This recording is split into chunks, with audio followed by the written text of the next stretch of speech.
नमस्ते प्यारे बच्चों। हिंदी स्टैंडर्ड 3 में एक बार फिर से मैं पायल रावल आपका स्वागत करती हूँ। बच्चों, जैसा कि हम जानते हैं, हमने पाठ्य पुस्तिका के पहले अध्याय में कविता के लेखक के बारे में जाना और उसके बाद ये कविता किसके ऊपर लिखी है, यानी कि धूप हमारे जीवन में क्यों जरूरी है और उसके क्या क्या फायदे होते हैं और क्या हमें प्रॉब्लम होता है, वो भी हमने देखा। तो बच्चों, ये सब हमने पिछले अध्याय में जाना। आशा करती हूँ आपने कविता का गान किया होगा, ठीक से सबने अच्छे से गान किया होगा, है ना। तो बच्चों, आपके सामने मैं ये कविता बाकी बाकी धूप प्रस्तुत करने जा रही हूँ। सर्वप्रथम हम इस कविता का फिर से एक बार गान करेंगे और कविता को समझेंगे। आशा करती हूँ आपको ये कविता पसंद आएगी और समझ पाएंगे। धन्यवाद। आइए दोस्तों, पढ़ते हैं यह कविता जिसका नाम है बाकी बाकी धूप। आइए दोस्तों, पढ़ते हैं यह कविता जिसका नाम है बाकी बाकी धूप।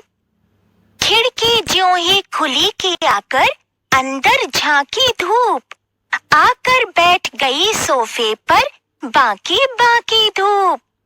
बैठ मजे से लगी पलटने रंग बिरंगे पन्ने, पलट चुकी तो बोली आओ चलो पकाए गन्ने। और पकाने लगी ईख को फांकी फांकी धूप। फिर वह रुककर एक मेड़ पर उंगली पकड़ मटर की, बातें करने लगी इस तरह चने और अरहर की। दाने दाने पर हो जैसे टाकी टाकी धूप। बैठ गई क्यारी में ऐसे बाह पकड़ सरसों की, बिछड़ी हुई मिली हो जैसे दो सखियां बरसों की। घूम रही यों क्यारी क्यारी टाकी टाकी धूप। खिड़की जो ही खुली की आकर अंदर झांकी धूप, यानी कि जब सवेरा होता है और हम खिड़की खोलते हैं तब सूर्य की किरणें यानी धूप अंदर झांकने लगती हैं। आकर बैठ गई सोफे पर बाकी बाकी धूप, और खिड़की खोलने पर ही वही सुंदर सुंदर धूप सोफे पर आकर बैठ जाती है। बैठ मजे से लगी पलटने रंग बिरंगे पन्ने, यानी फिर धूप वह अच्छे से बैठकर रंग बिरंगे पन्ने पलटने लगती है। पलट चुकी तो बोली आओ चलो पकाए गन्ने। जब धूप रंग बिरंगे पन्ने पलट चुकी तो बोली आओ चलो गन्ने को पकाते हैं। बच्चों, गन्ने यानी शुगर केन। और पकाने लगी ईख को फांकी फांकी धूप, यानी जो हल्की हल्की धूप है वह ईख यानी कि गन्ने को पकाने लगती है।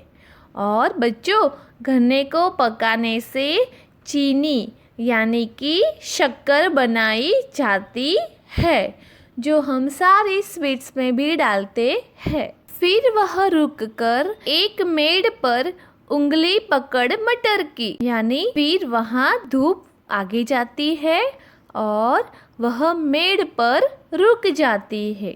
मेड़ यानी कांटों या झाड़ी की पट्टी पर, वहाँ पे आगे मटर के पौधे पर उंगली पकड़कर यानी कि पौधे के ऊपर चिपक कर बैठ जाती है। बातें करने लगी इसी तरह चने और अरहर की, यानी कि वो मटर पर बैठ जाती है और फिर वो चने और किसकी बातें करती है? अरहर की। यानी धूप उसके ऊपर बैठकर चने और अरहर की बातें करने लगती है। बच्चों, अरहर यानी तूर की दाल। दाने दाने पर हो जैसे टाँकी टाँकी धूप, यानी चने और अरहर को मटर के दानों पर थोड़ी थोड़ी सी धूप बैठती है। बैठ गई क्यारी में ऐसे बाह पकड़ सरसों की, यानी जब वो धूप आगे जाती है तो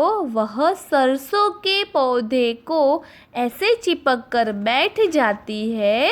बिछड़ी हुई मिली हो जैसे दो सखिया बरसों की। धूप सरसों को ऐसे मिल रही थी जैसे कई वर्ष परस्पर रहने वाली दो सखियां एक दूसरे से अलग हो गई हो, यानी जुदा हो गई हो और वह काफी समय के बाद मिली हो। बच्चों, धूप और सरसों को सखिया बोला है क्योंकि सरसों मांसपेशियों के दर्द, दाद, सोरायसिस और सांस की समस्या में राहत प्रदान करता है।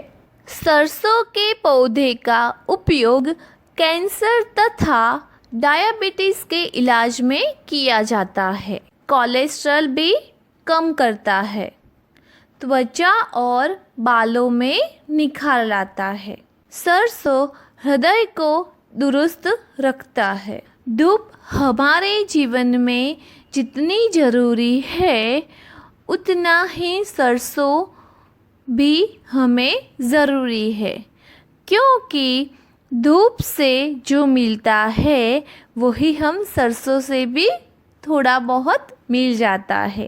इसलिए सरसों और धूप को दो सखियां बोला गया है। घूम रही यो क्यारी क्यारी, डांकी डांकी धूप, यानी हल्की हल्की धूप एक पौधे से दूसरे पौधे पर घूम रही है। तो बच्चों, इस कविता से हमने यह सीखा कि सबको इसी दुनिया में धूप की ज़रूरत होती है।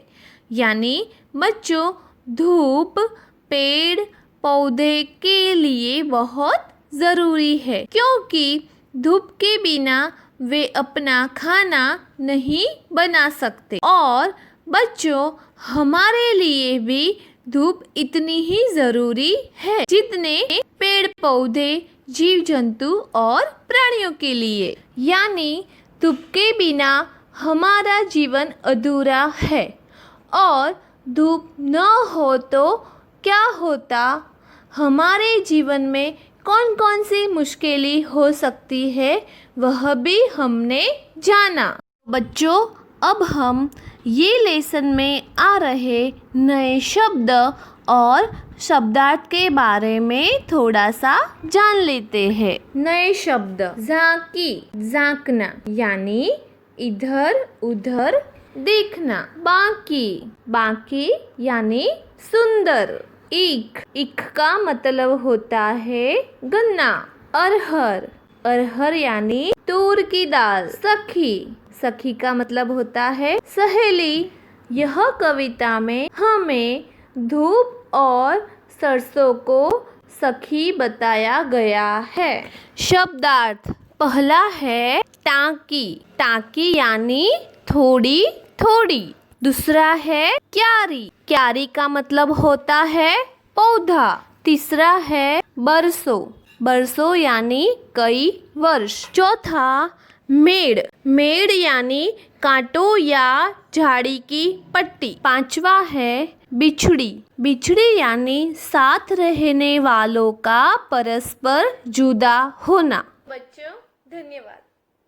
दूसरे सेशन में हम यह लेसन के क्वेश्चन आंसर और ये लेसन में आ रहे व्याकरण टॉपिक यानी कि संज्ञा के बारे में जानेंगे।